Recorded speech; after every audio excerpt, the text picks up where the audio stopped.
In the meantime, there are more questions than answers this evening after a man was shot and killed by the police on Maninzil Road, St. Andrew last night. The dead man has been identified as 29-year-old Shamar Turner. Turner was shot at a premises called Big Yard.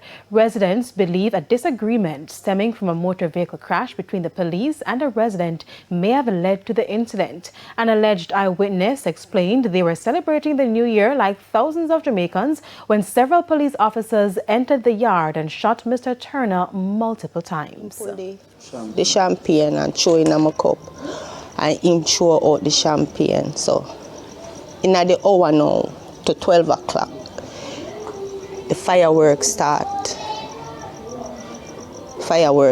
whatever. And he must say, I eat this, I eat this. New Year, and he must say, we're going to enjoy ourselves and Ray and Tay. So same time he shoot him. So when he shoot him, he goes to eye. So when he goes to eye, him drop back, he go to the gate. So when he go to the gate, the police chuck him and he drop.